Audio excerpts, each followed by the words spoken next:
¿Responde Dios a nuestras oraciones? Es la pregunta que nos hemos planteado desde el inicio de este programa. Y para responder hemos dado 3 pautas de reflexión.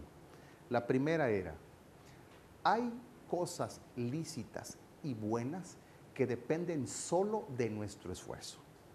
Por tanto, no hay que pedirle a Dios que nos supla en el trabajo que nos corresponde. La segunda pauta de reflexión era, hay cosas lícitas y buenas que escapan de nuestro control. En ese sentido, la oración tiene que ser de gratitud por todas las capacidades y potencialidades que el Señor nos ha dado y nunca pedirle que nos conceda lo que no está a nuestro alcance. Y estamos en la tercera. Hay cosas lícitas y buenas que Dios nunca va a permitir. Decíamos que el plan de salvación de Dios engloba a todo el género humano, a toda la historia de la humanidad y del cosmos, y que no puede reducirse a un solo individuo. Es decir, lo que le sucede a usted en la vida, a usted como individuo, lo que me sucede a mí como individuo, debe verse en su totalidad junto con el género humano.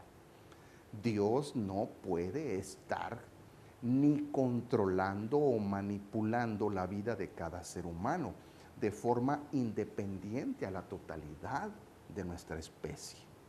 Dios piensa en global. Ama a cada persona de manera tierna y misericordiosa e individualmente, por supuesto. A todos nos conoce por nuestro nombre y está pendiente de cada necesidad que tenemos. Pero la salvación engloba a todos. De hecho, todos los acontecimientos son aprovechados por Dios para el bien de los que lo aman. Recuerdo aquella cita hermosa de la carta a los Romanos, capítulo 8, versículo 32 y siguientes. Todo redunda en bien de aquellos que aman al Señor.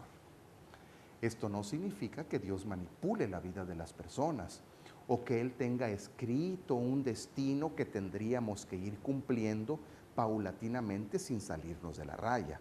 No, significa que todo acontecimiento, incluso aquellos de gran virtud, de grandes logros humanos, de grandes éxitos y victorias, como también aquellos de desgracia, de infortunio, incluso el pecado puede ser aprovechado para nuestro propio bien. En las manos y en el corazón de Dios, todo redunda en bien de sus hijos si tenemos fe y si confiamos en Él. Por eso, así sea que usted ría y brinque de alegría por un éxito, eso redunda para su bien. O así fuere que usted llore y gima de dolor por una tragedia, también eso redunda para su bien si lo pone en manos del Señor. Debemos entonces entender que si tenemos fe, aún los acontecimientos más mezquinos y los pecados más horribles pueden ser aprovechados para nuestro bien. Fíjese, si el Padre Dios sacó del acto más horrible del género humano, el asesinato de su propio Hijo único, la salvación del género humano, ¿cómo no sacará de sus desgracias la salvación para su vida y para los suyos? Hay ocasiones en que Dios permite que algunas experiencias amargas nos acompañen a lo largo de toda la vida. Y por más que clamemos para que nos libre de ellas, no lo hace. ¿Por qué? No lo sabemos. Ya explicábamos que la inteligencia humana es incapaz de sondear la sabiduría eterna de Dios. No sabemos por qué, pero sí podemos afirmar sin temor a equivocarnos que Él no nos abandona en nuestra desgracia. Nos da su fuerza para que nosotros podamos aprovechar para nuestro bien incluso los fracasos y los dolores. Quiero darme la oportunidad de poner como ejemplo de esta pauta de reflexión al apóstol Pablo. Pablo, elegido por Jesús para evangelizar a los gentiles, estaba a punto de iniciar una de sus grandes misiones. Pero cuando se analizó a sí mismo, descubrió que había en él una mancha de pecado, un pecado horrible y recurrente, que no le dejaba ser un testigo santo del Evangelio y de la gracia.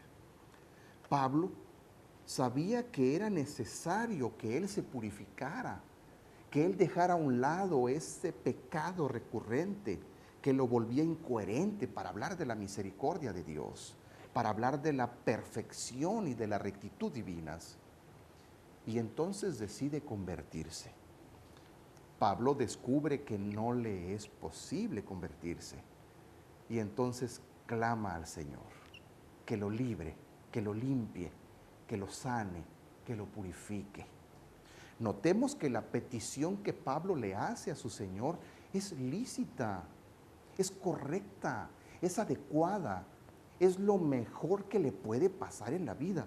Pablo tiene la intención recta de ser santo, de estar limpio, y clama al Señor. ¿Pero qué creen? El Señor le responde que no. Los planes de Dios eran otros para San Pablo. ¿Cómo se desencadena esta historia del apóstol Pablo? Se lo voy a contar después de la pausa.